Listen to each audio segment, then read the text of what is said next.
National 5 biology students, let's do these past paper questions together. So they say, the table shows the results of an investigation into the effect of temperature on egg-laying mice. As the temperature increases, the average number of eggs laid per female per day. What happens to that? Right, now, what we've got here in this table is we've got 3 temperatures and we've got the average length of the egg-laying period, that's the number of days, and the average number of eggs laid per female during the whole period. So because it's during the whole period, we have to divide the number of eggs laid for each female by the number of days, okay, because it wants the answer per day. Okay, so we have to do 108 divided by 36, which is going to be 3. Okay, we're going to do 108.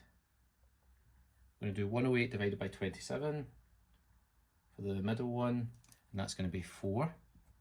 And we're going to do 108 divided by 18 for this last one, and that's going to be 6. Okay, so that's the number of eggs laid per day per female across this period.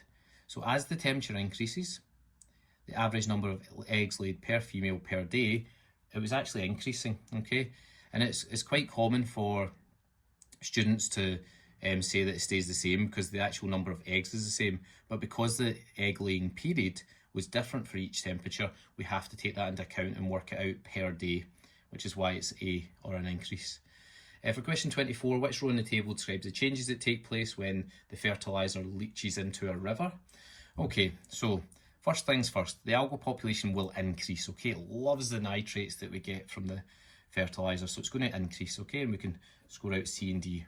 Now, the light levels are going to decrease. That doesn't help as much here. The bacteria numbers, because of this algal bloom, which then starts to die and it obviously kills off the plant life under the water and so on, the bacterial numbers will increase, okay, because they're feeding off this decomposing material. And as a result of the bacterial numbers increasing, they consume a lot of oxygen, so the oxygen concentration is going to decrease. So the answer is going to be A for that one. Okay folks, hope that helped. See you in the next one.